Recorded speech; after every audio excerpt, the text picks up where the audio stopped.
Terima kasih Bapak Ibu semuanya. Assalamualaikum warahmatullahi wabarakatuh. Salam sejahtera.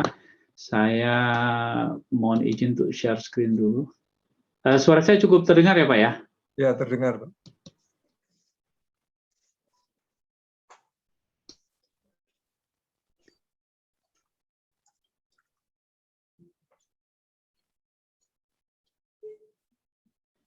Pak Edi, suara saya apakah terdengar? Iya nih, tadi agak putus-putus kalau di tempat saya, nggak tahu di tempat lain. Soalnya Pak saya Edi, juga ya. khawatir dengan internet saya, Pak. Ini, Pak. Apakah bisa mendengar suara? Oh, ternyata ini dari Pak Ardi Saya, Pak? juga katanya Juga putus-putus. terputus-putus ini. Iya nih, sama-sama nih. Ya, tadi hujan deras terus ada petir besar, internet saya mati separuh, Pak.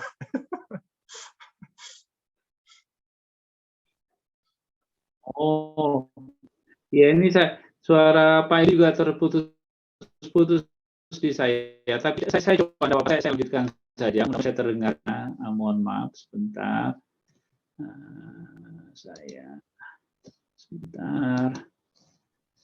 Nah, apakah bisa lihat screen saya, Pak ya? Ya, bisa, Pak.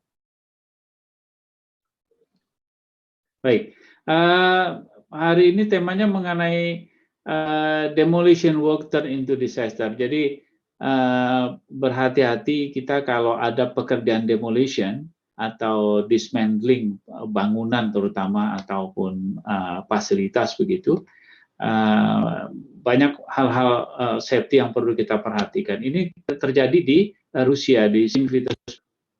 Mungkin saya, mohon maaf, saya coba lihatkan sedikit video. Sebentar Pak ya.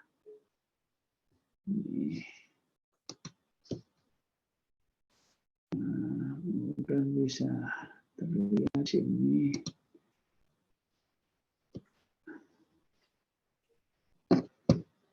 Ini juga agak lama internetnya, mohon maaf.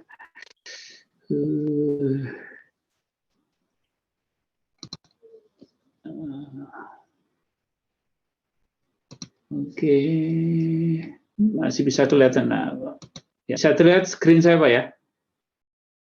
Ya, kelihatan Pak. Baik, ini saya coba besarkan. Ini ada satu video yang cukup menarik.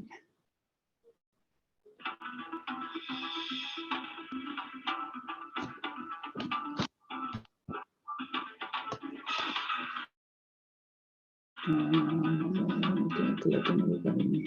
Mohon maaf. Ini kenapa tertukar? Mohon maaf sebentar Pak ya. Mohon maaf, bukan yang ini.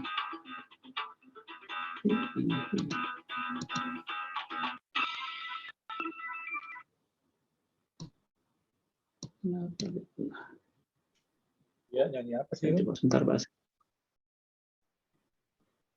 Saya coba lagi Pak, kali lagi Pak.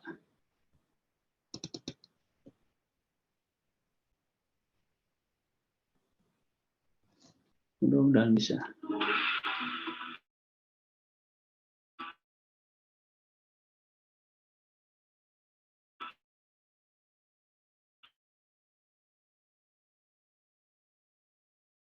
Ya, kenapa ini kok malah yang lain?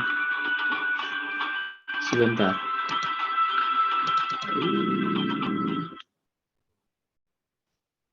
Nah, ini mungkin kelihatan Pak ya.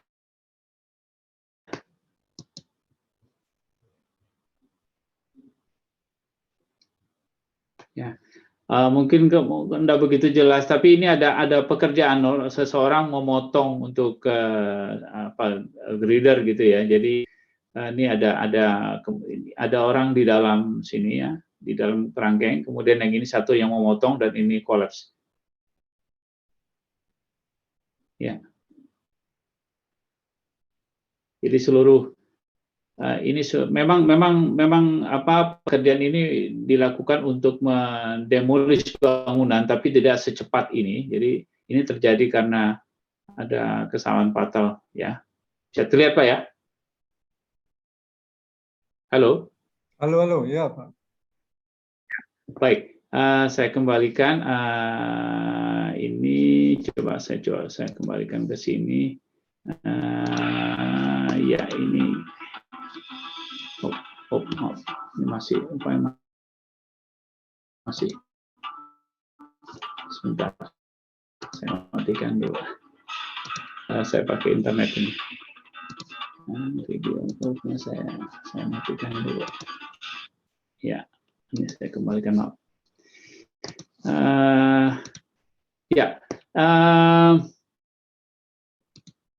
Nah, apa yang terjadi? Jadi ini terjadi di Saint Petersburg tahun 2020, Pak, kejadiannya. Jadi kalau dilihat tadi dari video, jadi seseorang dia memotong ini ya, memotong struktur dari bangunan. Jadi memang stadion ini akan didemolis begitu karena akan dibangun lagi. Jadi dibangun awalnya dibangun tahun 1980, kemudian dia demolis untuk dibangun lagi untuk kapasitas 20.000 orang gitu. Nah, sebelumnya stadion ini dipakai untuk macam-macam, jadi untuk konser, kemudian untuk pertandingan tenis, bowling dan sebagainya. Dan dia mulai tahun 2018 dia di announce untuk dilakukan demolis. Nah, pada tahun 2020, Januari 2020, jadi ada pekerjaan di sini, pemotongan untuk girder ya, ini dipotong gitu ya, masing-masing dipotong, kemudian nanti dia akan dilepas begitu ya. Tapi entah mengapa, jadi satu orang ini ada satu orang yang memotong, kemudian ada dua orang di dalam kerangkeng sini. Jadi yang ini terlihat ini orang yang ada di luar kerangkeng ini, ketika ini kolaps gitu, dia berusaha untuk menyelamatkan diri, dan yang di dalam kerangkeng ini berhasil selamat karena dia di dalam kerangkeng ya, yang ini tidak berhasil dan ditemukan meninggal dunia. Nah, ini seluruh stadium kolaps. Jadi ketika kolaps ini setelahnya, Pak ya. Jadi kalau dilihat dari awalnya itu, nah ini dia kelihatan kolaps, keseluruhan atap dan sebagainya. Dan apa yang terjadi? Jadi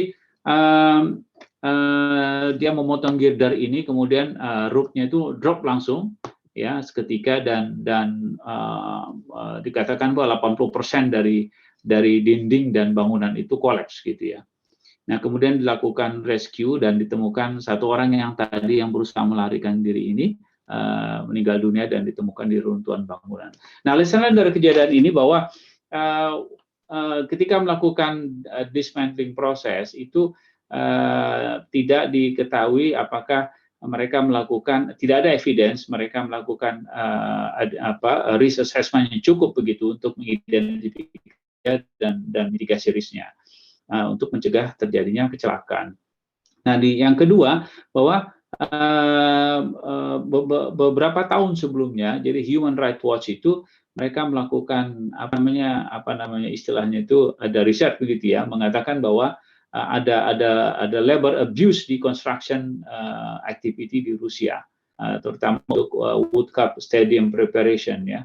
Jadi mereka sudah mengatakan itu karena ada 17 orang worker itu meninggal dunia di beberapa tempat karena untuk persiapan World Cup Stadium, dan kemudian terjadi kejadian seperti begini. Jadi lesson learned yang pertama memang bahwa sangat penting ketika melakukan pekerjaan demolition itu dilakukan robust risk assessment untuk mengetahui hazard dan risknya, apalagi ketika kemungkinan atau memang bangunan itu akan sengaja diruntuhkan begitu ya. Jadi aspek safety-nya masih harus bagus begitu. Jangan sampai kejadian seperti ini, dan kolapsnya pun mestinya kolapsnya satu per bagian, tapi ini terjadi secara keseluruhan dalam satu waktu sehingga menyebabkan banyak sekali kerugian. Mungkin itu safety moment hari ini, Pak Edi, Bapak Ibu semuanya. Mohon maaf mungkin ada gangguan sedikit teknis dan koneksi. Saya kembalikan ke Pak Edi. Terima kasih, Pak. Baik, terima kasih Pak Eldiansyah atas penyampaian safety moment-nya. Kita lanjutkan dengan acara pokok kita. Waktu kita serahkan kepada Ibu Amalia Nurjana. Silakan Bu. Terima kasih. Baik Pak. Terima kasih Pak. Saya mulai untuk share screen ya Pak. Ya, silakan.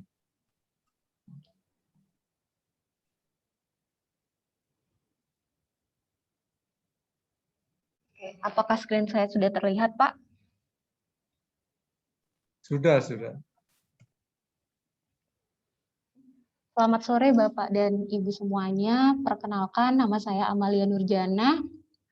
Saya alumni Teknik Fisika Universitas Telkom, angkatan 2014. Saat ini saya bekerja sebagai Research Engineer di YKKAP R&D Center Indonesia. Kemudian pada kesempatan sharing session kali ini, saya mungkin akan sedikit berbagi terkait dengan aktivitas riset kami untuk penghematan energi bangunan residensial di Indonesia. Kemudian mungkin beberapa hal yang akan saya bagikan adalah yang pertama mengenai pengenalan YKKAP R&D Center Indonesia, kemudian dilanjutkan dengan sharing information terkait dengan aktivitas riset kami, dan yang ketiga adalah open discussion. Untuk yang pertama mungkin saya akan memulai dari perkenalan YKKAP. Mungkin Bapak dan Ibu sudah cukup familiar dengan salah satu produk kami, yakni fastening product atau resleting yang biasanya ada di baju atau aksesoris tas Bapak Ibu. Nah, itu merupakan salah satu produk dari YKK Group.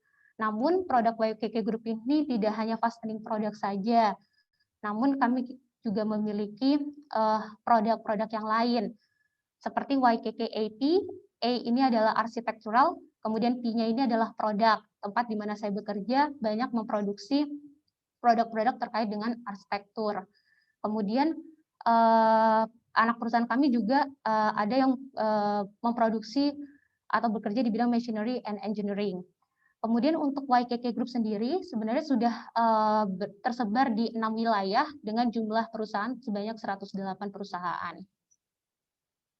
Kemudian di sini adalah produk utama dari YKK-AP. Jadi produk utamanya adalah frame jendela, kemudian kami juga memiliki produk pintu, kemudian untuk di Jepang kami memiliki produk eksterior, gambarnya seperti ini. Kemudian di Jepang juga menyediakan jasa renovasi untuk pemasangan atau pelepasan jendela. Kemudian kami juga memiliki produk building, serta kami juga mensupport industri lain untuk penyediaan industrial parts. Nah, biasanya industrial parts ini materialnya terbuat dari aluminium.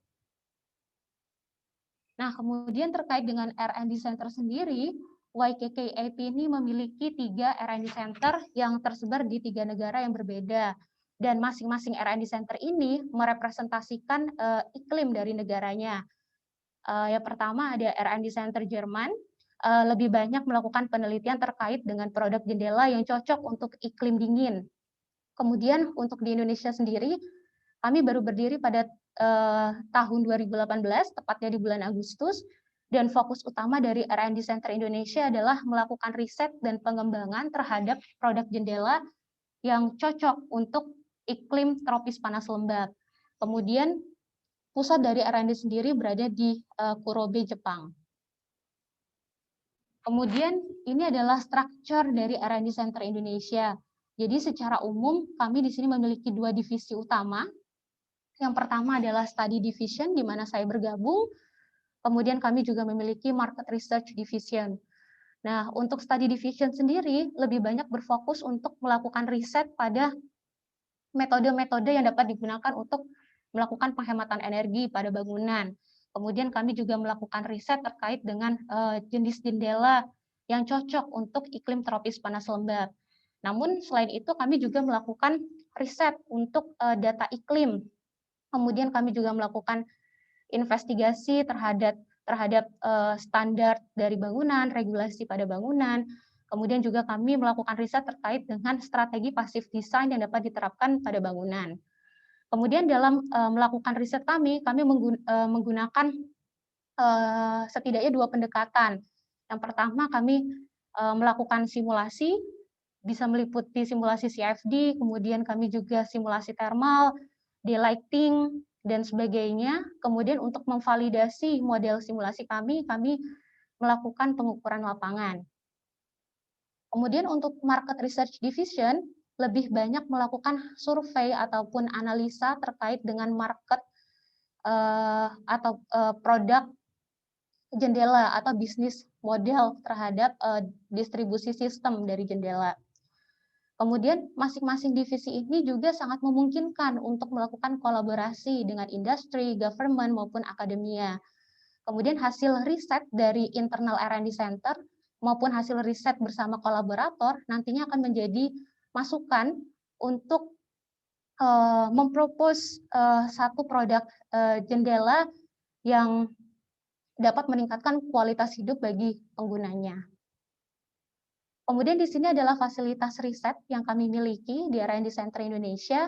Jadi yang pertama adalah experimental house. Sebenarnya experimental house ini cukup menarik ya Bapak Ibu, karena di sini bangunan ini terdiri dari 2 ruangan yang identik. Maksudnya identik adalah kami menggunakan geometri yang sama, kemudian juga material yang digunakan antara dua ruangan ini juga sama.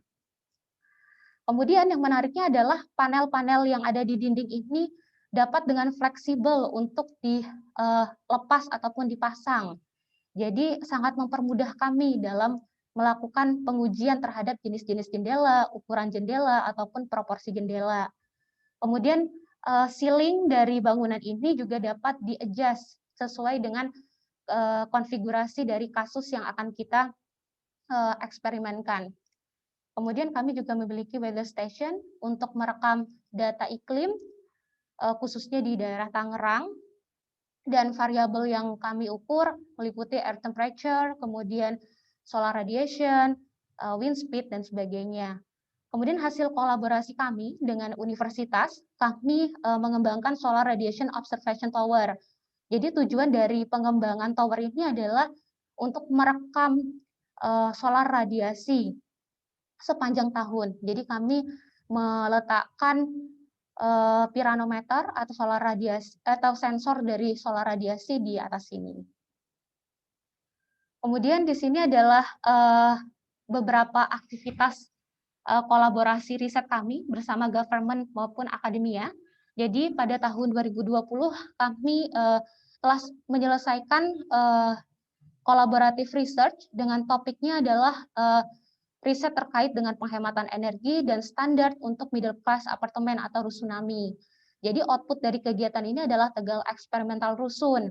Kolaborator kami dari institusi pemerintah melalui Kementerian PUPR, Pusat Litbang Perumahan dan Permukiman. Kemudian kami juga melakukan kolaborasi bersama ITB melalui Green Building Research Laboratory. Kemudian untuk tahun ini kami juga sudah tergabung dengan collaborative research yang dimulai pada tahun 2020 sampai dengan nanti 2024. Topiknya adalah Development of Low Carbon and Affordable Apartment in Indonesia atau Rusunawa. Jadi yang membedakan topik tahun ini dengan topik yang sebelumnya adalah sebelumnya objek penelitian kami adalah rusunami. Untuk tahun ini kami lebih banyak berfokus kepada rusunawa. Kemudian kolaborator kami terdiri dari institusi pemerintah maupun akademia. Kemudian jika Ibu dan Bapak perhatikan, penelitian kami banyak berfokus untuk iklim tropis panas lembab, kemudian juga berfokus untuk menjadikan rusunawa atau rusunami sebagai objek penelitian. Hal ini dilatar belakangi oleh tingginya tingkat urbanisasi yang berada di kota-kota di zona tropis. Kemudian untuk mengapa kami memilih rusunawa dan rusunami sebagai objek dari penelitian, karena kami melihat proyeksi pada tahun 2030 ternyata masyarakat di Indonesia banyak yang tergolong sebagai masyarakat middle class atau kelas menengah. Dari data ASEAN Development Bank pada tahun 2010 menunjukkan bahwa sekitar 60% penduduk Indonesia nantinya pada tahun 2030 akan tergolong pada masyarakat kelas menengah, atau simpelnya bisa digambarkan 1 dari 5 orang penduduk di Indonesia merupakan orang yang tergabung dalam kelas menengah. Nah, dilatar belakangi dari isu adanya pertumbuhan kelas menengah, kemudian juga isu urbanisasi yang meningkat, maka perlu adanya penyediaan rumah yang affordable untuk masyarakat kelas menengah ini. Penyediaan ini berfungsi untuk mencegah terjadinya housing backlog. Apa sih sebenarnya housing backlog ini? Jadi housing backlog ini adalah kondisi di mana ketersediaan dari bangunan residensial itu tidak mencukupi dari kebutuhan masyarakat. Sebenarnya Indonesia sendiri sudah mengalami yang namanya fenomena housing backlog ini. Seperti pada tahun 2010, kita mengalami housing backlog sekitar 13,5 juta unit. Meskipun pada tahun 2015 memang sudah cukup berkurang menjadi 11,5 juta unit. Nah, sehingga berangkat dari isu-isu tersebut, untuk mencegah terjadinya housing backlog di kemudian hari, maka kita perlu mulai memikirkan bagaimana penyediaan bangunan residensial yang affordable, kemudian mungkin juga sudah mulai bisa diarahkan untuk ke bangunan residensial tipe high-rise apartment, khususnya untuk daerah urban, karena memang lahan juga sudah terbatas. Kemudian yang perlu kita ingat juga dengan adanya peningkatan demand dari bangunan residensial ini, tentu nanti konsumsi energi rumah tangga juga akan meningkat. Salah satunya adalah dari sistem pendingin. Seperti yang kita ketahui bahwa sistem pendingin ini memakan porsi sekitar 37% dari konsumsi total konsumsi dari rumah tangga, sektor rumah tangga. Kemudian penggunaan AC ini juga cukup berbahaya untuk isu lingkungan seperti global warming, kemudian juga nantinya juga akan meningkatkan isu urban heat island. Urban heat island ini adalah meningkatnya suhu permukaan bumi sehingga menyebabkan penggunaan AC nantinya menjadi tidak terkontrol. Nah, sehingga isunya bukan lagi bagaimana kita menyediakan bangunan residensial untuk masyarakat kelas menengah, namun kita harus juga melengkapi bangunan residensial ini dengan feature low energy dan low carbon emission. Dengan kita menyediakan bangunan residensial dengan feature-feature tersebut, sebenarnya kita juga sudah mendukung program pemerintah atau komitmen pemerintah dalam Paris Agreement. Seperti yang kita ketahui, bahwa pemerintah Indonesia telah berkomitmen untuk menurunkan gas rumah kaca sekitar 29% tanpa bantuan internasional dan 41% dengan bantuan internasional pada tahun 2030. Kemudian selain dari isu-isu tersebut, kita juga bisa berangkat dari kondisi existing dari apartemen di Indonesia, khususnya untuk middle class. Jadi World Bank pada tahun 2019 memberikan statement bahwa kondisi hunian untuk masyarakat middle class ini ternyata berada pada kondisi yang buruk atau memprihatinkan. Selain itu juga beberapa penelitian terkait dengan performa thermal dari existing apartemen juga sudah banyak dilakukan. Salah satunya Dr. Ariel dari Kementerian PUPR juga setelah melakukan atau menginvestigasi terkait dengan performa kenyamanan thermal untuk apartemen. Pada studi beliau melakukan investigasi terhadap 3 jenis apartemen. Yang pertama adalah old public apartemen yang dibangun pada tahun 1980 sampai 1990-an. Kemudian yang kedua adalah jenis apartemen yang baru dibangun pada tahun 2003. Kemudian ada private apartment atau rusunami yang dibangun pada tahun 2007 sampai sekarang. Dari hasil investigasi beliau sebenarnya ada yang menarik, yakni bisa kita lihat dari discomfort period dari ketiga jenis apartemen ini. Discomfort periodnya menunjukkan bahwa 2 jenis apartemen ini memiliki discomfort period yang cenderung lebih besar sekitar 20% dibandingkan dengan old public apartment. Jadi discomfort period ini adalah periode atau jangka waktu di mana penghuni di dalam apartemen itu merasakan ketidaknyamanan, khususnya secara thermal. Dan di sini cukup tinggi untuk di 2 jenis apartemen ini. Kemudian selain itu, kita juga bisa melihat bagaimana kondisi suhu udara rata-rata di dalam ruangan untuk 2 apartemen ini. Bahwa menunjukkan bahwa suhu udara di dalam ruangan itu cenderung lebih tinggi 2 derajat Celcius dibandingkan dengan suhu lingkungannya. Sehingga bisa kita simpulkan bahwa untuk new public apartment dan private apartment for middle class ini cukup sulit untuk mencapai kenyamanan termal tanpa bergantung pada AC atau sistem pendingin lainnya. Nah, kemudian kita juga harus mulai memikirkan bagaimana kita bisa menerapkan strategi-strategi yang dapat meningkatkan efisiensi dari penggunaan AC untuk menekan konsumsi energi. Salah satu metode yang dapat kita terapkan untuk meningkatkan efisiensi penggunaan AC adalah dengan menggunakan hybrid cooling method. Jadi sebenarnya untuk hybrid cooling method ini terdapat 2 pemahaman. Untuk pemahaman yang pertama adalah dengan menerapkan komponen aktif dan komponen pasif pada ruangan yang berbeda. Sedangkan pemahaman yang kedua adalah menerapkan komponen aktif dan pasif pada satu ruangan yang sama. Untuk konsep yang pertama, bisa kita lihat di sini untuk ruangan yang menggunakan AC, dia full menggunakan komponen aktif, yakni AC.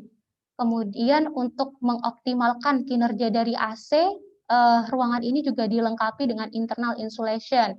Jadi fungsi dari internal insulation ini adalah menghambat adanya udara dingin yang keluar dari ruangan ini menuju ke ruangan sebelahnya. Jadi mengapa perlu dihambat agar AC ini tidak bekerja terlalu keras? Jika AC ini bekerja terlalu keras, maka konsumsi energi juga akan meningkat. Sedangkan untuk di ruangan yang menggunakan komponen pasif, di sini full menggunakan komponen-komponen pasif tanpa menggunakan komponen aktif, seperti di sini penggunaan sun shading untuk menghalau radiasi matahari yang berlebihan masuk ke dalam ruangan, kemudian juga ada external insulation, high performance glass, dan sebagainya. Kemudian untuk konsep kedua, seperti yang disebutkan sebelumnya, bahwa pada konsep yang kedua ini, satu ruangan ini mengkombinasikan antara komponen aktif dan komponen pasif.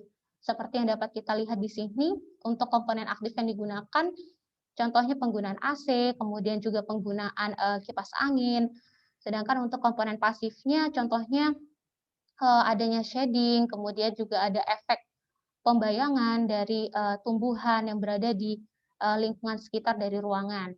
Nah, sebenarnya bagaimana konsep yang kedua ini bekerja? Jadi konsep yang kedua ini bekerja dengan cara penghuni menaikkan set temperature dari AC lebih tinggi daripada biasanya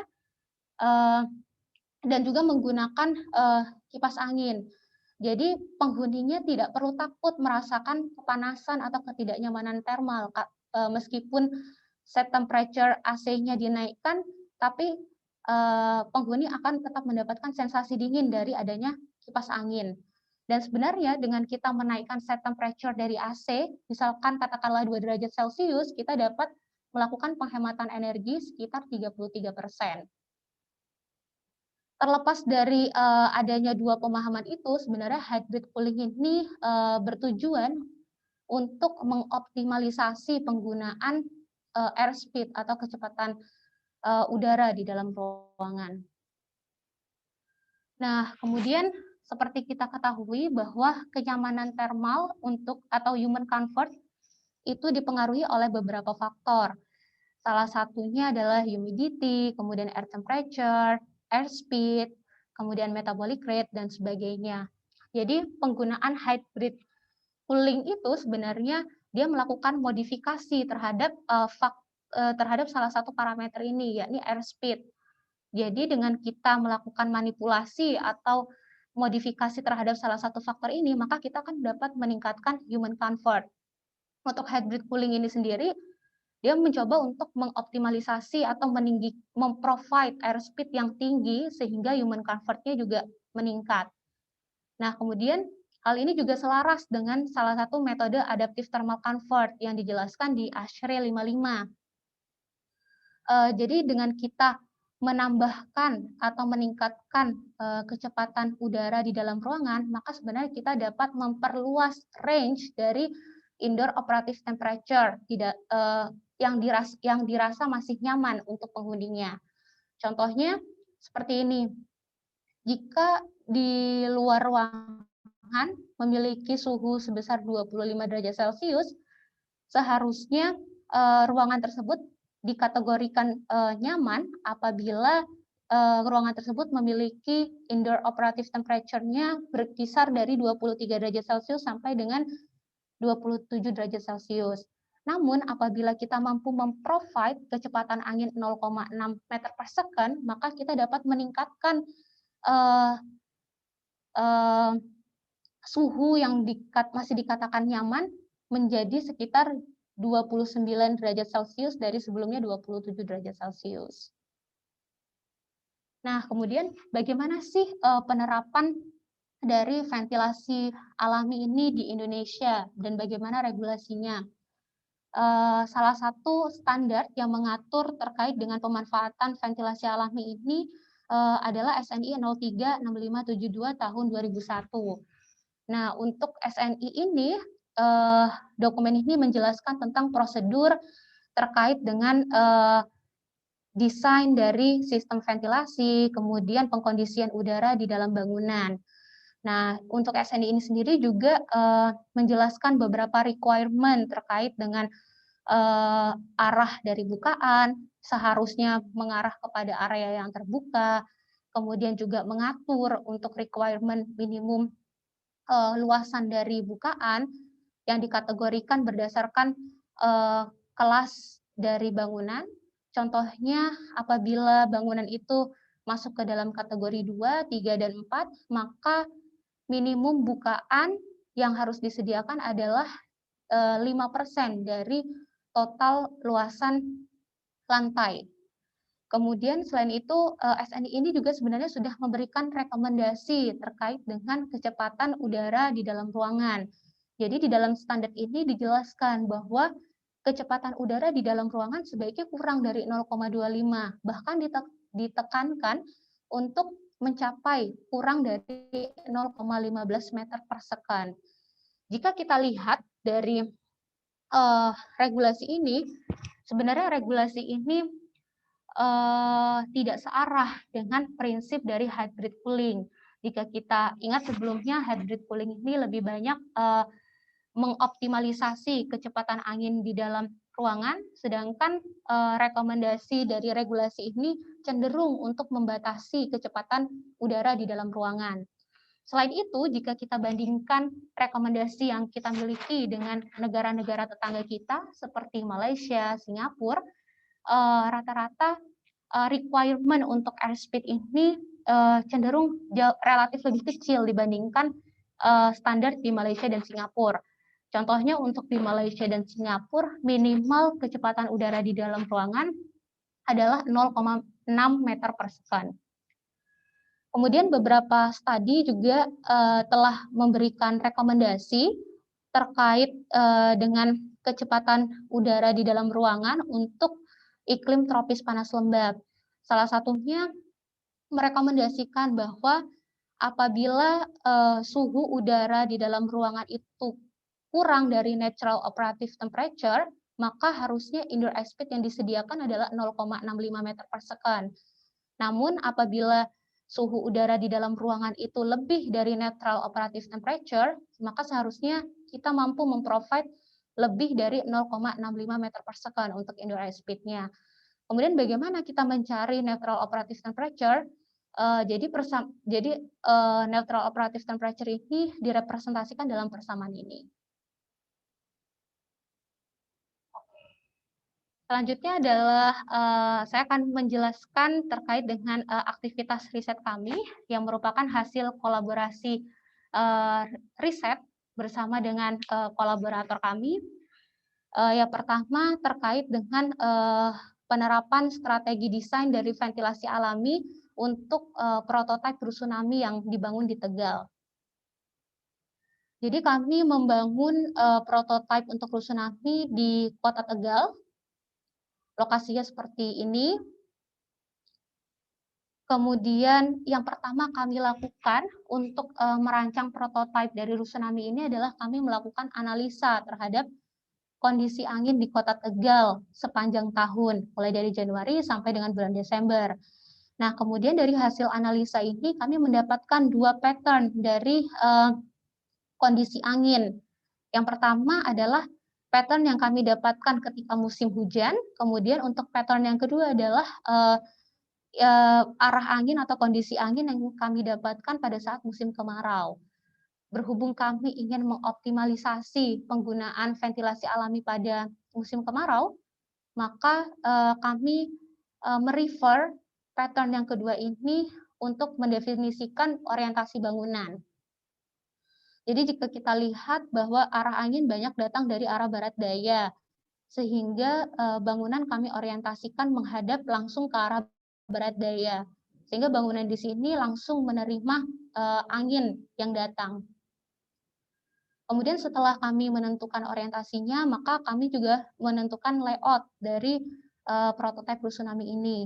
Jadi untuk layout yang digunakan adalah typical double loaded corridor apartment yang sudah banyak digunakan untuk tipe-tipe apartemen di Indonesia, kemudian juga untuk memberikan public space, kemudian juga untuk memungkinkan adanya udara atau angin yang masuk melalui bawah sini, maka masa bangunan ini kami angkat.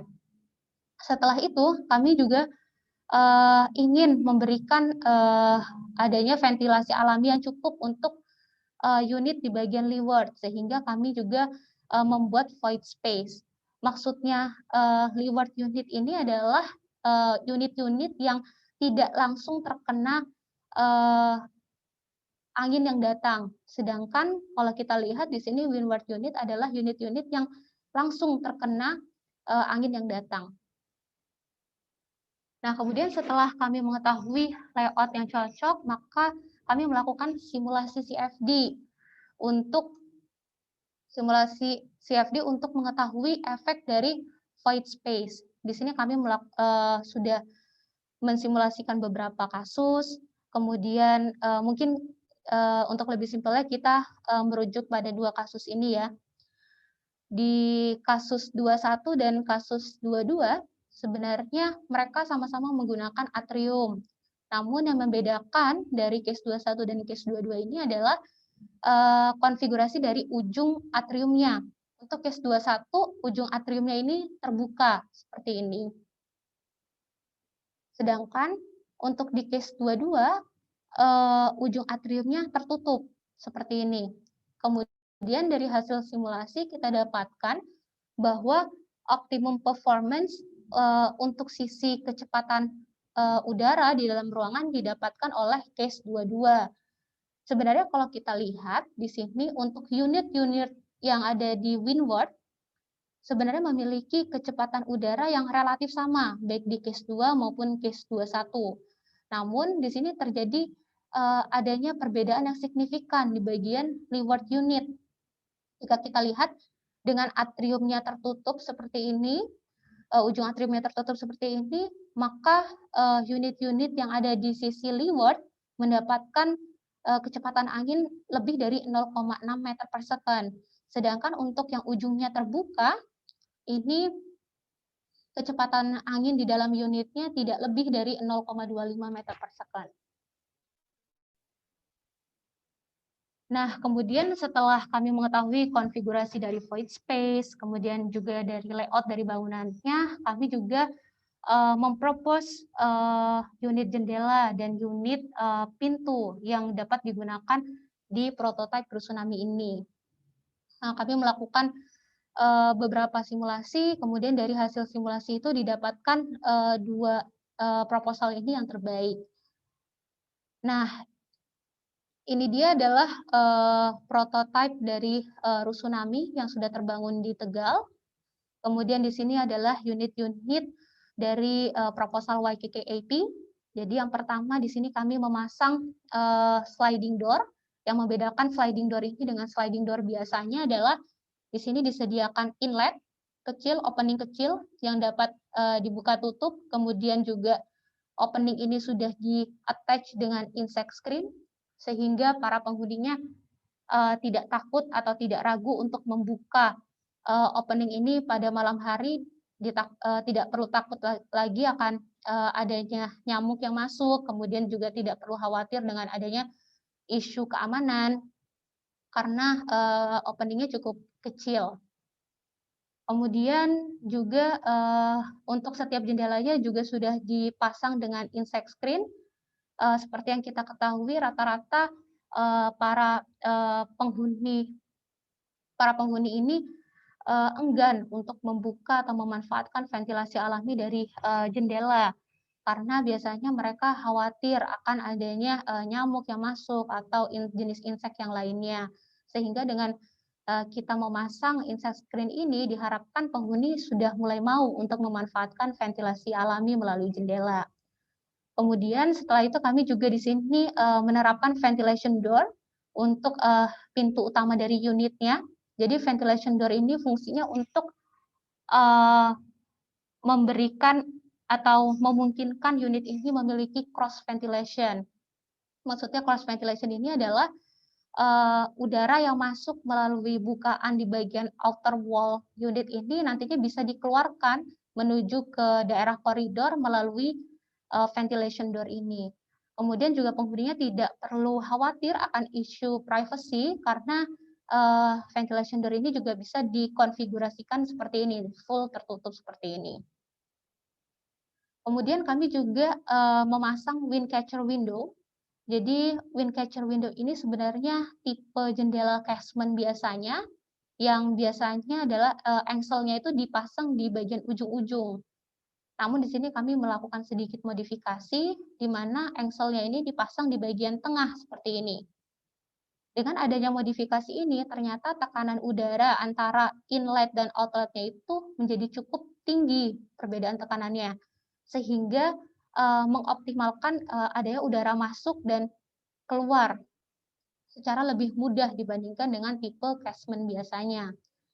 Kemudian juga untuk memanfaatkan daylighting, kami juga memasang top hung ventilation window yang diletakkan di bagian sisi-sisi atas. Biasanya salah satu isu yang kita temui dalam pemanfaatan jenis jendela yang seperti ini adalah jendelanya tidak bisa dibuka. Jadi karena sulit untuk menggapainya, para penghuni sulit untuk menggapainya.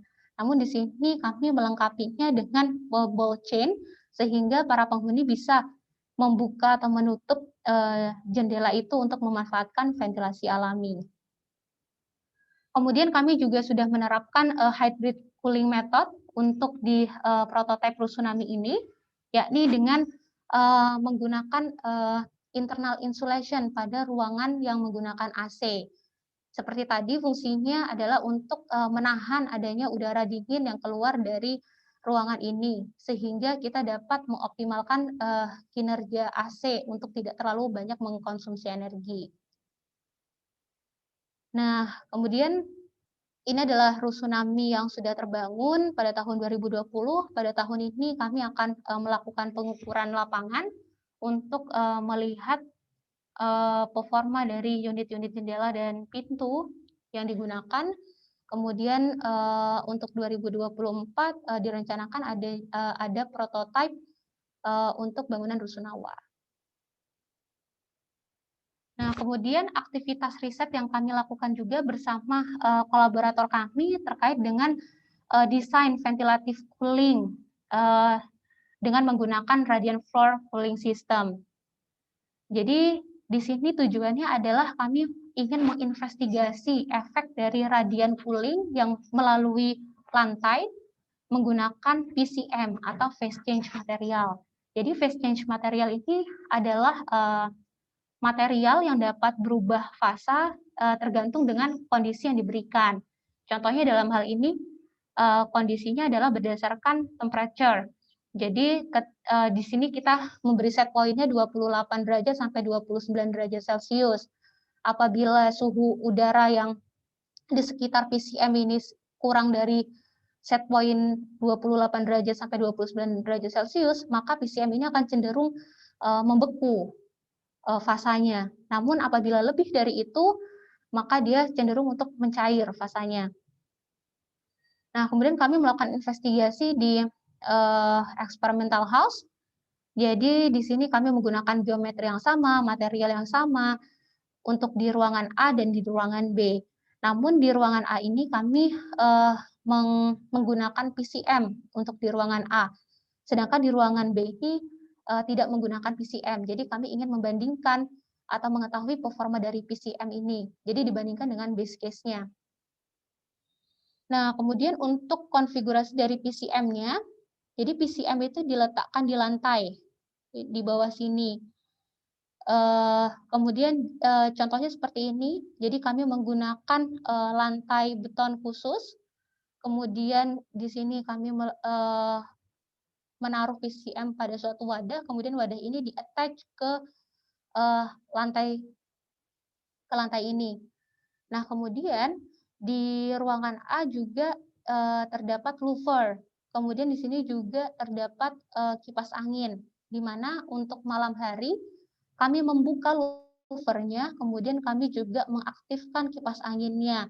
Fungsinya adalah untuk membiarkan adanya udara dingin yang masuk pada malam hari.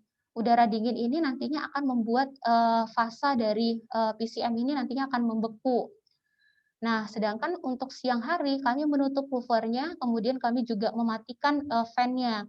Fungsinya adalah untuk menjaga agar PCM ini tetap pada kondisi yang beku. Dan mengapa ditutup? Agar kita mencegah adanya udara panas yang masuk melalui sini. Nah, kemudian di sini adalah setting dari pengukuran yang kami lakukan.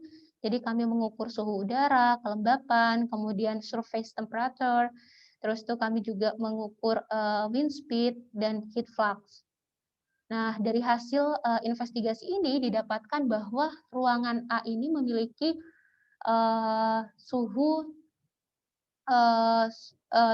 surface temperature yang lebih rendah sekitar 0,25 sampai 0,51 derajat Celcius dibandingkan dengan ruangan B yang tidak menggunakan PCM.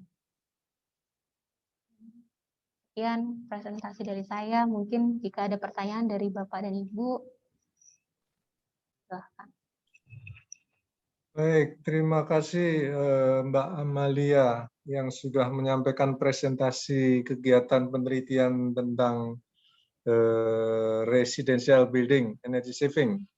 Kita lanjutkan dengan Q&A tadi ya. Ini pertanyaan kita mulai dari yang ada di chat dulu. Ini yang banyak memberikan pertanyaan ini Pak Gunawan Cahyadi.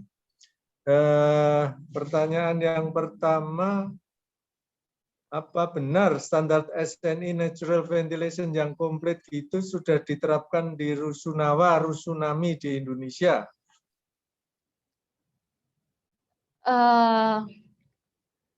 Kebetulan saya masih belum banyak menginvestigasi terkait dengan penerapan dari SNI ini, apakah memang sudah diterapkan atau belum untuk di rusunawa atau di rusunami di Indonesia. Jadi saya kurang tahu gitu. Mungkin ada dari apa Kementerian PUPR nih. Barangkali ada yang hadir.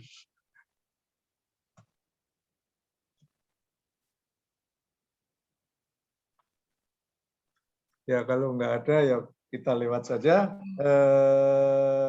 Ini pertanyaan berikutnya juga masih kaitannya sama SNI. Ya, ini belum bisa di ini ya. Siapa pengawas dan bagaimana penerapan sanksi-sanksi pelanggaran SNI? Ini mungkin masih belum bisa dijawab. Kemudian juga ada pertanyaan SNI ini sifatnya wajib atau volunteer? Ini juga gimana ini? Apa ada mungkin sebenarnya volunteer ya Pak, karena belum ada sanksi ya. Sejauh ini setahu saya belum ada sanksi terkait dengan itu. Baik, berikutnya dari Pak Gunawan Cahyadi lagi. Tolong dikasih list peralatan apa saja yang dibutuhkan untuk memeriksa compliance penerapan SNI tersebut. Untuk list-listnya mungkin perlu adanya sensor kecepatan angin. Kemudian juga perlu ada sensor sensor kecepatan angin untuk mengukur kecepatan angin biasanya menggunakan Canomax. Kemudian juga perlu adanya pengukuran temperatur atau suhu udara di dalam ruangan. Oke, ini berikutnya lagi nih mungkin pertanyaan yang sangat menarik ya. Saya sebenarnya juga tadi ingin bertanya tentang hal ini, tapi sudah ada nih pertanyaannya.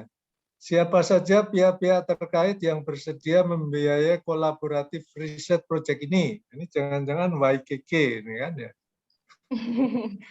Soalnya saya mau melamar juga. Sebenarnya bermacam-macam sih Pak. Kami juga tergabung ke dalam salah satu proyek yang dananya diberikan oleh institusi lain seperti itu. Kemudian juga ada kami melakukan kolaboratif research dengan akademia yang juga salah satunya menggunakan dana kami, dari dana kami juga ada.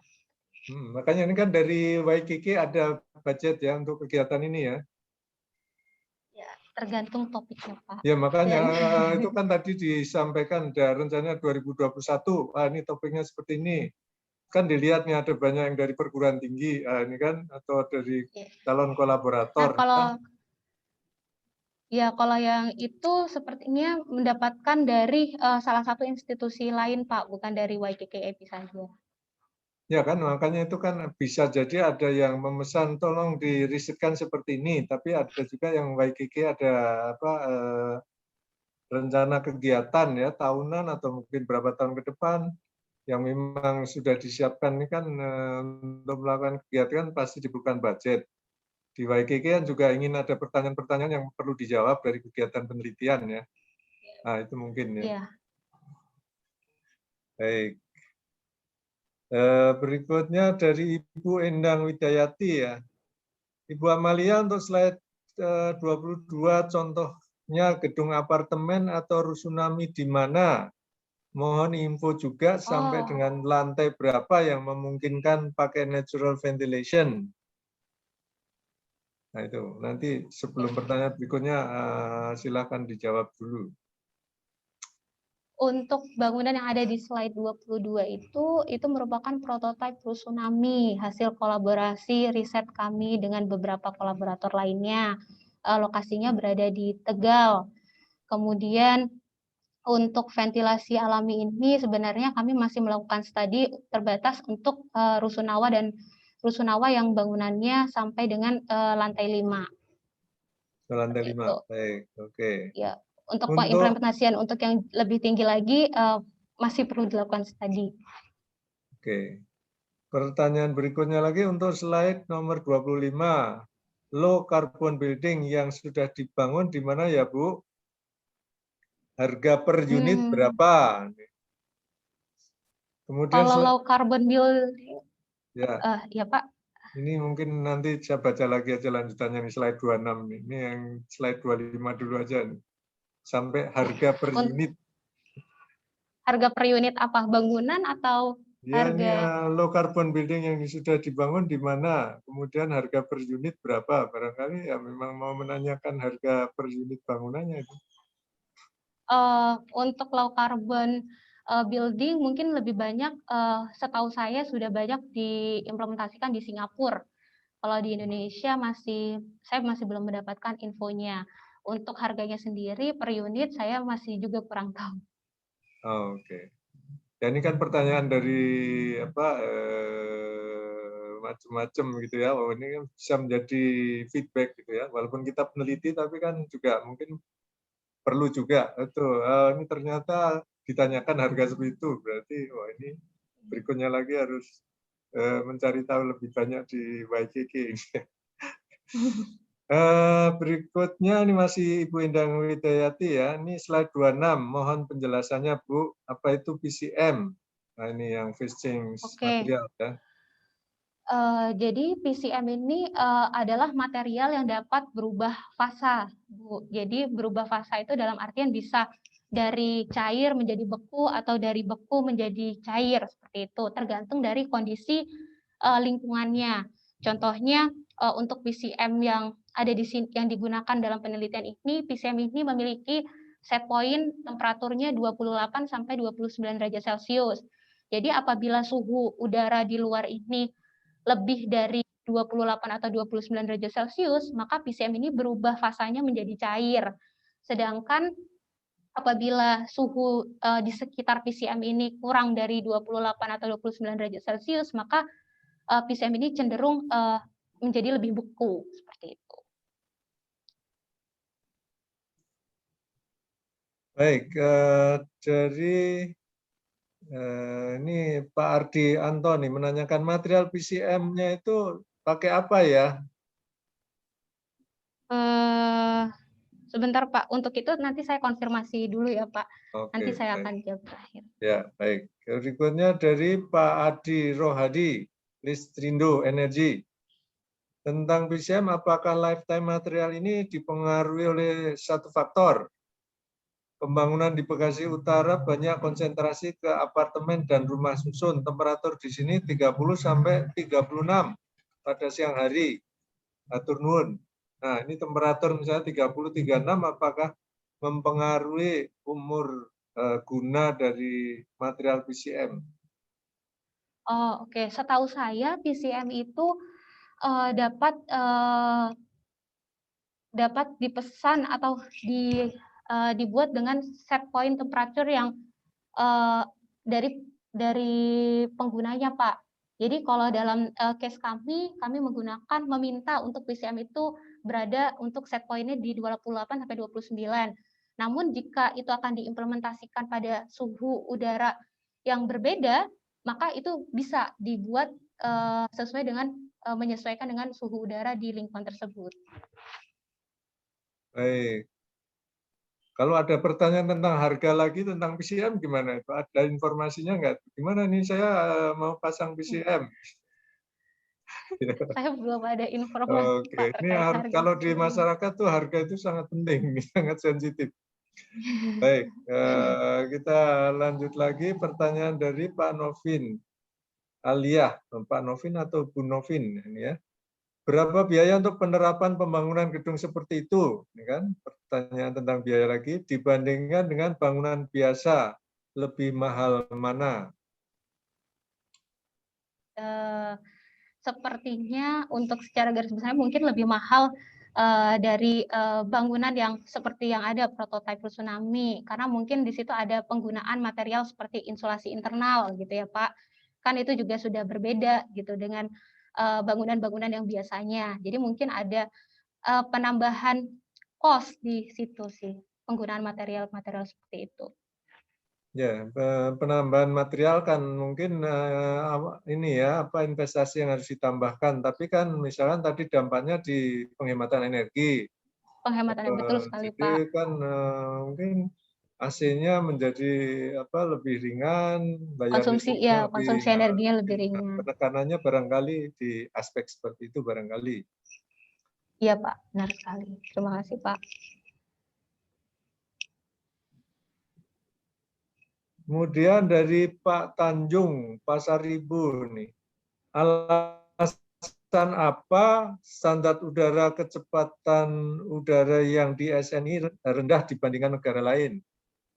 Nah di Indonesia kenapa? Kalau saya mengasumsikan karena di situ terbatas pada rentang suhu yang diberikan. Jadi kalau tidak salah suhu yang diberikan itu adalah suhu yang dikatakan nyaman itu sekitar 24,5 derajat Celcius sampai dengan 27 derajat Celcius. Jadi mungkin di situ kenapa kecepatan udara yang disarankan adalah segitu gitu. Karena mungkin menyesuaikan dengan rentang temperatur yang disarankan.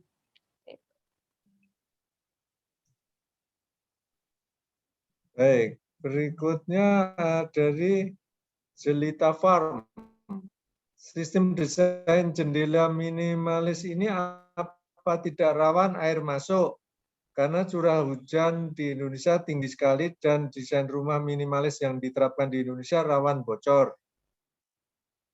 Oke, itu kalau di YKKAP sendiri untuk tiap produk jendelanya kami lakukan water tightness. Jadi selalu ada testing terkait dengan kebocoran gitu. Jadi seharusnya kalau dari produk YKKAP tidak mengalami kebocoran. Dari Pak Tanjung Pasaribu lagi nih tentang ventilasi. Tadi kan ventilasi terkait jendela. Kenapa pintu tidak dibahas?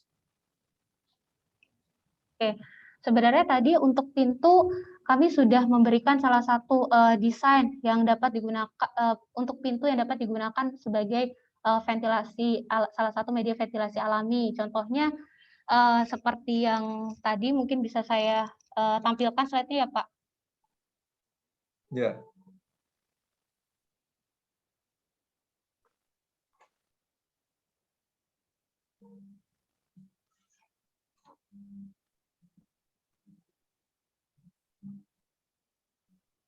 Jadi untuk pintu sendiri ini juga sudah disediakan semacam kisi-kisi yang memungkinkan udara dari luar bangunan bisa masuk atau menimbulkan efek cross ventilation dengan menggunakan ventilation door semacam ini.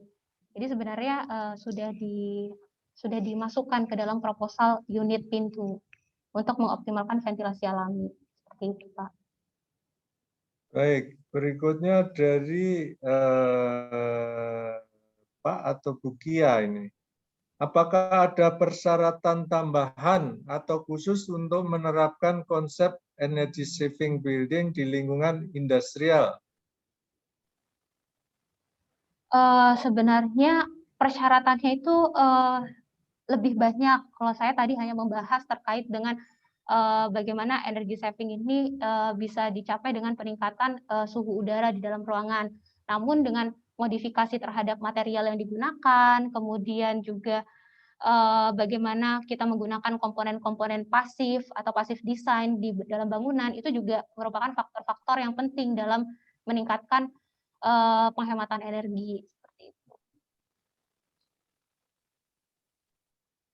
Baik, berikutnya dari Pak Krisna Manggala.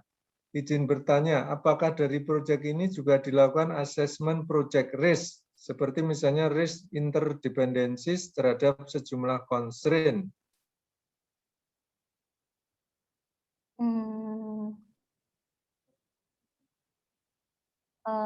Sejauh ini kalau dari tempat saya bekerja belum ada sih Pak, tidak melakukan itu. Belum ada ya? Ya. Kalau tentang misalnya optimasi segala macam itu ada ininya enggak? Ada kajiannya juga enggak? Optimasi apa Pak? Ya, misalkan ini kan ada mungkin memilih materialnya atau apa ini kan ada beberapa Iya, pertimbangan semacam kriteria ya. Iya, iya semacam seperti itu ada Pak. Seperti kita melakukan investigasi terkait dengan tipe-tipe jendela yang optimal, kemudian ukuran jendela yang optimal seperti apa. Seperti itu kami melakukan investigasi Nah, itu ya Pak. ini kan tuh mungkin apa ada kaitannya dengan sejumlah constraint gitu ya itu ya sebenarnya. Constraint ukuran jendela, constraint bentuk jendela. Oh iya Bisa iya, jadi kami itu kan. melakukan Ya. iya. Kemudian berikutnya dari Pak Hasan Satikun. Untuk PCM ini bisa membeku dan mencair karena suhu udara luar. Apa ada sensornya, Bu? Atau bahannya yang sudah diset sejak awal sesuai permintaan? Terima kasih. Untuk sensor tidak ada, jadi memang di situ terjadi perubahan fisis dari materialnya saja Bu, akibat adanya temperatur yang berubah. Baik, berikutnya dari Pak Khairul. Cara setting suhu PCM bagaimana caranya? Bagaimana untuk daerah yang range fluktuatif suhu environment-nya cukup jauh antara malam dan siang hari?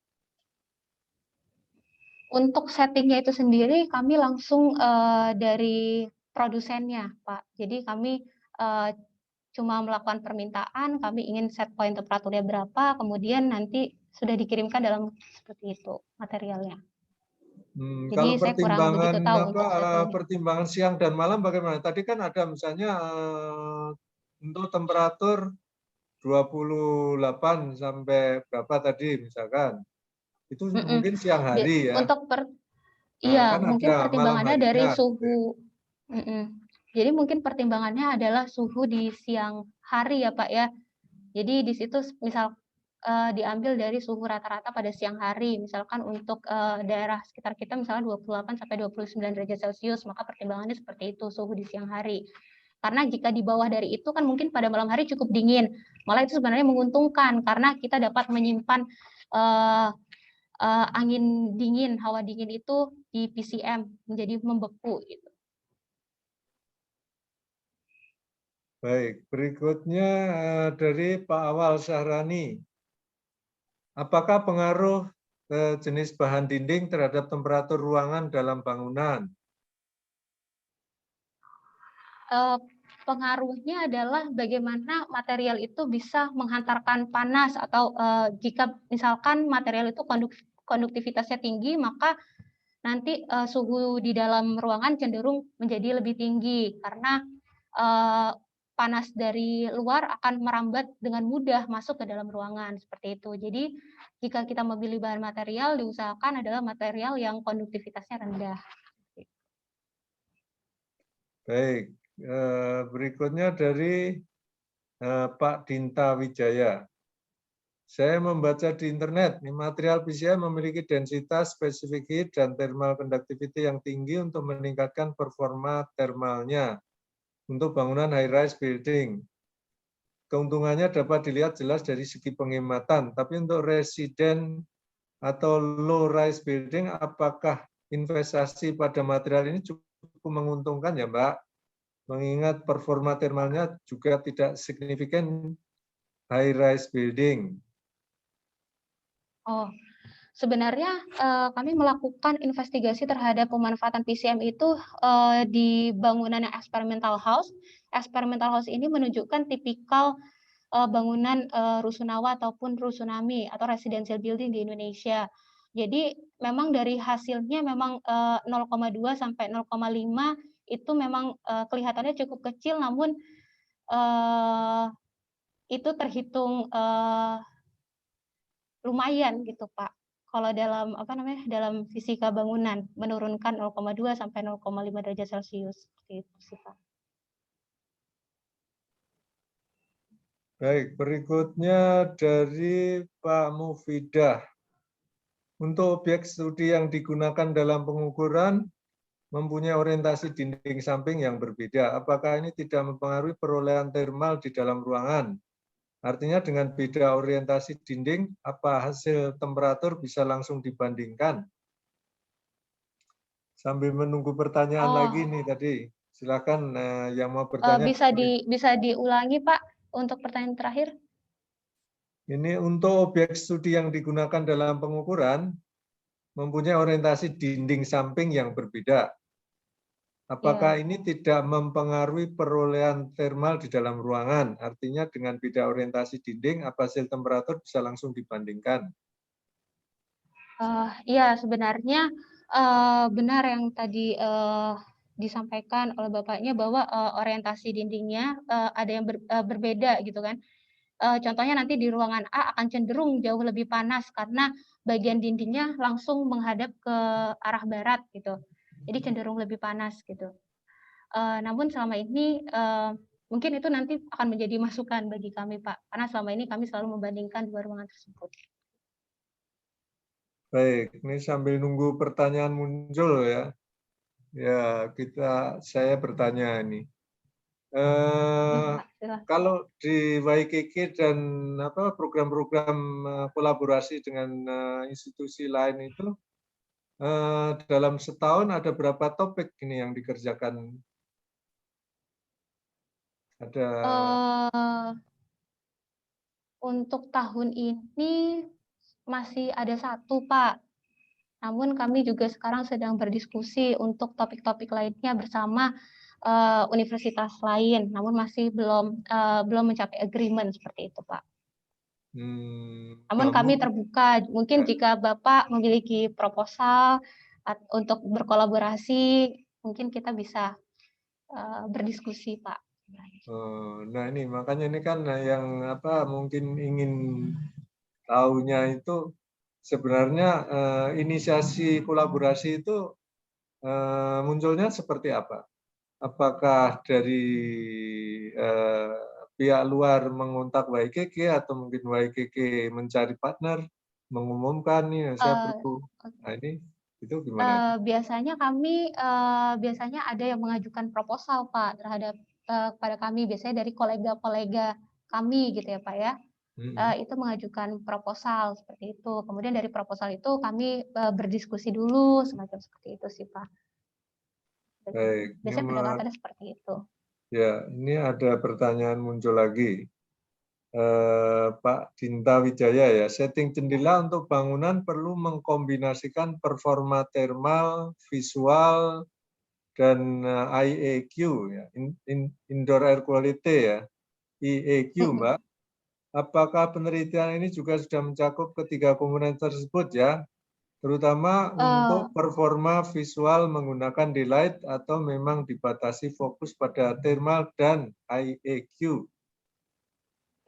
Kalau dari tim study division sendiri, untuk saat ini kami sudah berfokus kepada ventilation performance ya, yang meliputi air change rate, kemudian kami juga menginvestigasi dari indoor air speed, kemudian juga untuk sisi thermal kami juga fokus juga terhadap situ, daylighting juga kami sudah membahas. Itu parameter-parameter yang kami pertimbangkan. Baik, ini ada lagi dari Pak Mufidah. Apakah ada jadwal khusus untuk pemasukan proposal kolaborasi dan bagaimana prosedurnya? Nah, ini banyak yang tertarik ini nanti ingin memasukkan. Untuk proposal kolaborasi tidak ada batasnya Pak, mau kapan bisa untuk prosedurnya bisa langsung menghubungi saya, nanti saya akan sampaikan kepada tim yang lain seperti itu. Ini tadi ini Mbak atau Bu Mufidah ya, ini saya tadi menyebutnya Pak, ini mohon maaf, Bu Mufidah. Jadi ini tadi ya bisa masukin aja proposal ini ya, kapan saja. Nah, kalau dari YKK sendiri ada tim riset R&D ya, Research and Development Center ini timnya ada berapa orang ada di sana? Seperti yang tadi dijelaskan, kita di sini ada 2 divisi utama ya Pak, divisi study dan divisi market research.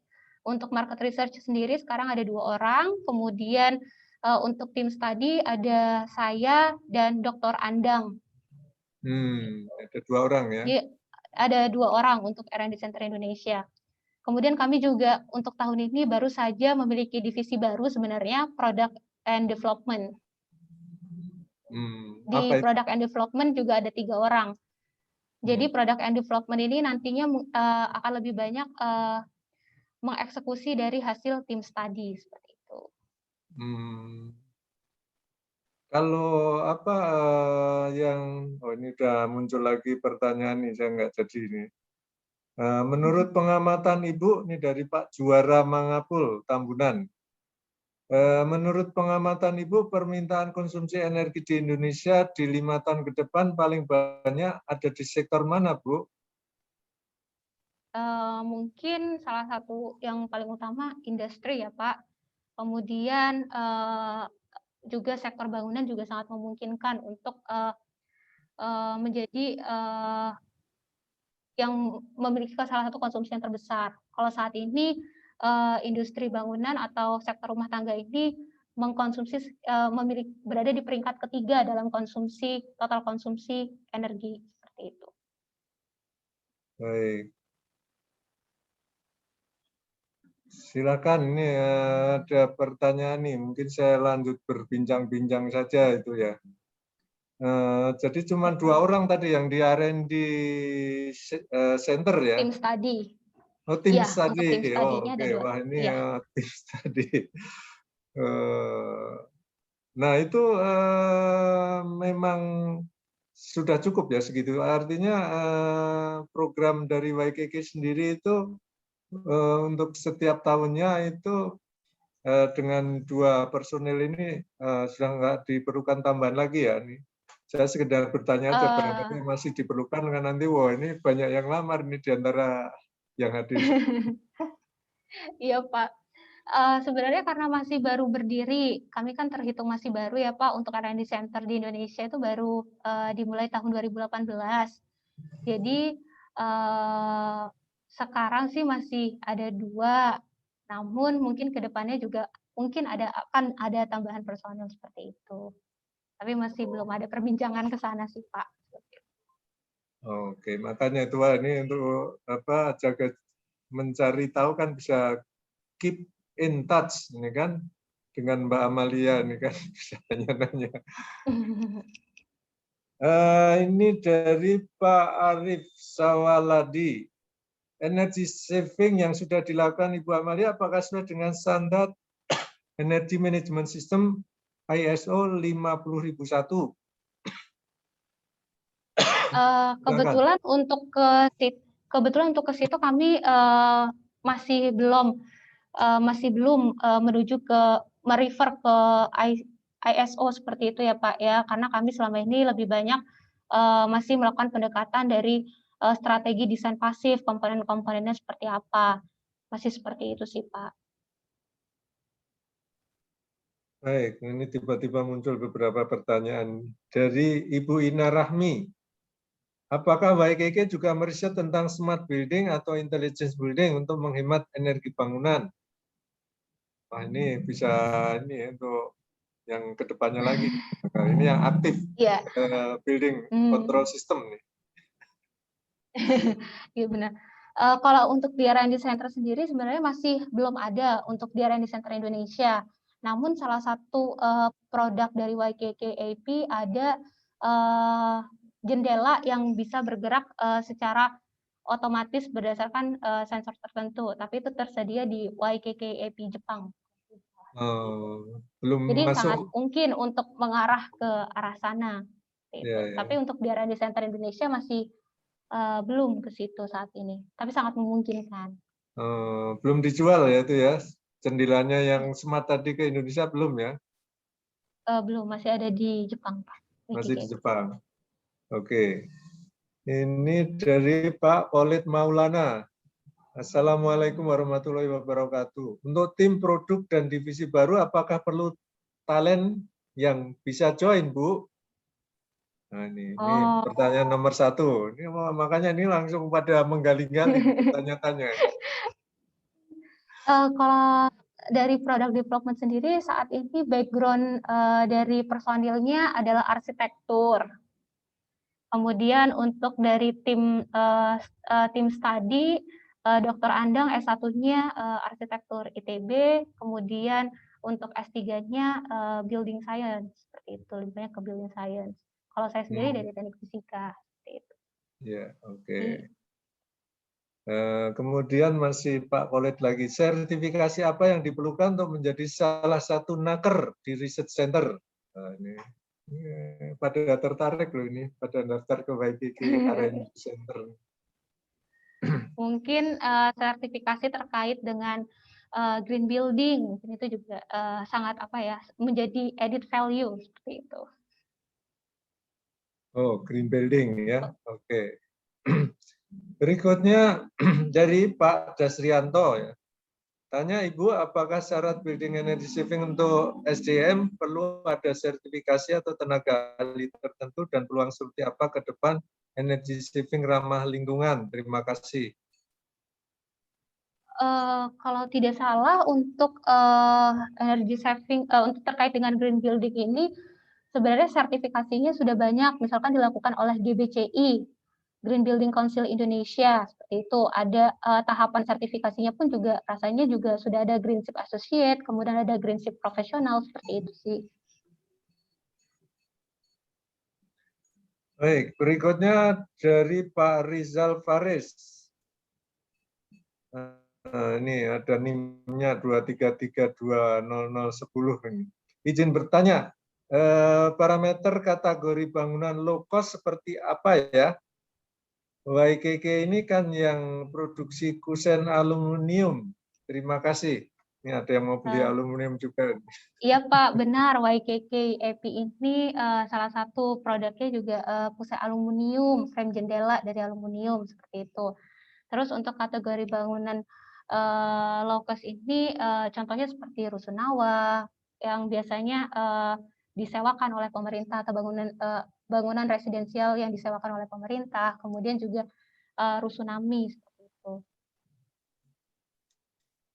Baik, berikutnya dari Pak Arief Sawaladi lagi ini. Produk development Ibu, apakah sudah ada hasil pengukuran energy saving? Seberapa cost yang bisa di-reduce electricity-nya? Terima kasih. Untuk pengukuran dari energy saving-nya sendiri masih belum ada, Pak. Belum ada pengukuran yang kami lakukan. Kami lebih banyak melakukan pengukuran untuk performa thermalnya, seperti misalkan dengan melakukan konfigurasi atau penggunaan produk apa, itu dapat menurunkan suhu sekitar berapa derajat Celcius. Mungkin masih sebatas itu, belum sampai ke pengukuran energy saving-nya. Pengaruh thermal tadi dievaluasi ya, misalnya menurunkan temperatur sekian derajat ada ya? Ya, benar. Ya, Pak. Itu kami evaluasi. Mungkin itu juga nantinya akan bisa jadi acuan dalam penurunan konsumsi energinya bisa seberapa besar sih, seperti itu. Ya, ya makanya kan mungkin ada yang ekivalen ini 1 derajat berapa kWh gitu ya nantinya itu barangkali. Ya. Ya. Nah, sambil nunggu barangkali ini mungkin masih 1 atau 2 pertanyaan lagi lah karena bulan puasa ya tidak selalu harus sampai 17.30 gitu. Nah, tentang topik penelitian tadi itu bisa dari kolaborator ya, tidak harus dari YKK ya. Bisa, Pak. Yang Bisa penting sekali. tentang bangunan ya, ini yang pentingnya ya. Iya, bangunan dan jendela seperti itu, Pak. Oh gitu. Apa komponen bangunan bisa dinding, bisa jendela, bisa pintu, atau apa? Mungkin baiknya lebih banyak berfokus di jendela dan pintu ya, Pak. Yang Oh untuk saat gitu. ini yang kami Oh saat kembangkan. ini. Makanya itu kan kalau ada yang misalkan tadi menanyakan smart building ya, itu kan ada kontrol yang aktif tadi itu Ya. dimungkinkan nggak itu? Dimungkinkan, Pak. Dimungkinkan. Oh dimungkinkan ya? Iya, bisa dilihat dulu proposalnya seperti apa. Oh gitu. Oke. Eh, kalau masih ada pertanyaan nih saya tunggu satu pertanyaan lagi. Satu pertanyaan lagi. Oh ini muncul pertanyaan dari Mbak ya ini ya. Mbak Mufidah nih. Bu Amalia, apakah ada deviasi antara hasil simulasi CFD dengan pengukuran di lapangan? Jika ada, berapa yang masih diterima? Ya, kalau kami biasanya setelah membangun model simulasi, model bangunan pada simulasi, kami selalu melakukan validasi di lapangan. Dan biasanya kami menghitung korelasinya, biasanya ditunjukkan dengan R-square. Jika R-square-nya lebih dari 0,7 atau lebih dari 70%, maka itu masih bisa dikatakan valid seperti itu. Baik, ini tadi sepertinya pertanyaan terakhir ya. Sudah nggak ada pertanyaan lagi. Ya ini karena bulan puasa kita akhiri saja nih jam 17. Oh ini ada pertanyaan sedikit nggak apa-apa ya.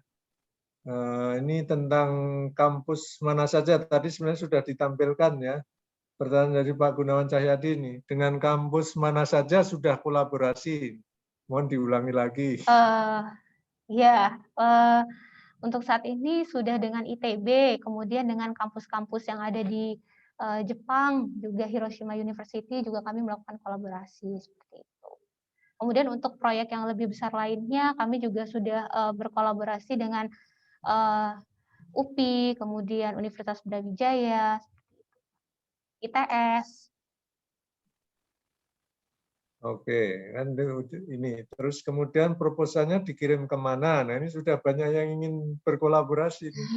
Formatnya seperti apa gitu? Ya. Mungkin untuk proposalnya bisa dikirim ke email saya, ada di materi atau mungkin saya bisa tuliskan juga di sini. Oh ya, silakan.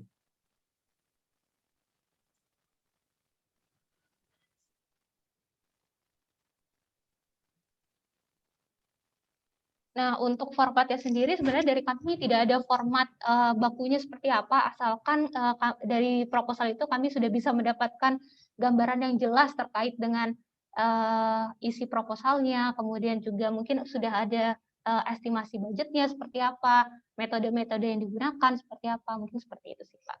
Oh ya, nih satu lagi nih dari Pak Tanjung Pasaribu nih, untuk bahan bangunan nih kayu atau aluminium yang lebih baik, jendela atau pintu.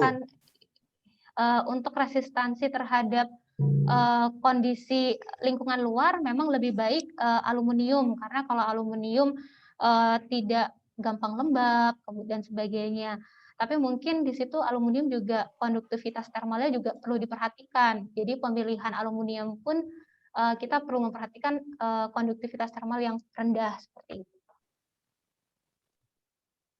Baik, ini sudah nggak ada pertanyaan lagi, kita akhir sampai di sini. Ini tadi yang tentang email dari Bu Amalia Nurjana, ini amalia-n@ykkab.co.id. Silakan kontak langsung bagi yang tertarik untuk melakukan kolaborasi. Tadi disebutkan proposal bebas ya, luas, nanti dievaluasi oleh tim YKKAB. Kemudian ya, mudah-mudahan saja ini ya, ini tadi yang tertarik kolaborasi, ada yang tertarik untuk profil SDM seperti apa yang diperlukan, ya mudah-mudahan nanti ada yang bisa menjadi personil baru di YKKAB gitu ya.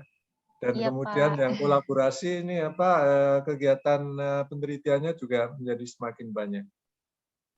Terima kasih Mbak Amalia Nurjana atas penyampaian materi tentang energy saving for residential building in Indonesia. Saya pikir ini sangat menarik. Energi sangat penting, kita perlu berhemat, mulai dari penggunaan material ya, tadi PCM dan yang lain-lain. Mudah-mudahan ini banyak manfaatnya. Terima kasih Pak Ildiansyah yang tadi sudah menyampaikan safety moment, dan terima kasih pada ibu-ibu dan bapak-bapak yang bergabung pada acara sore hari ini. Kita lanjutkan acara kita minggu depan ya, Selasa Rabu, sebelum nanti ini pas Idul Fitri juga kami mohon izin libur juga gitu ya. Tapi minggu depan kita masih ada Selasa dan Rabu untuk ini program knowledge sharing BK Teknik Fisika. Terima kasih, mohon maaf kalau ada yang kurang berkenan. Salam sehat-sehat selalu dimanapun berada. Tetap patuhi protokol kesehatan, patuhi program 5M ya, supaya kita terhindar dari COVID-19 yang semakin ini juga ya, mengkhawatirkan dengan adanya varian-varian baru dari virusnya itu. Tapi ya mudah-mudahan kita dijauhkan dari COVID-19. Demikian, wassalamualaikum warahmatullahi wabarakatuh. Selamat sore, sampai berjumpa lagi. Terima kasih semuanya. Ya. Selamat sore, terima kasih Pak. Terima kasih Bapak dan Ibu.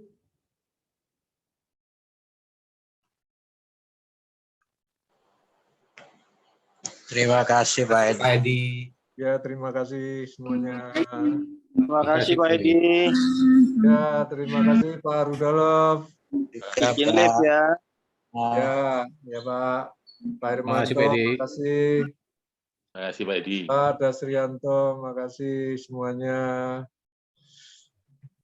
Terima kasih Pak Edi. Ya, terima kasih Pak Harimurti. Terima kasih Pak Edi. Terima kasih. Selamat berbuka puasa. Selamat berbuka puasa. Terima kasih.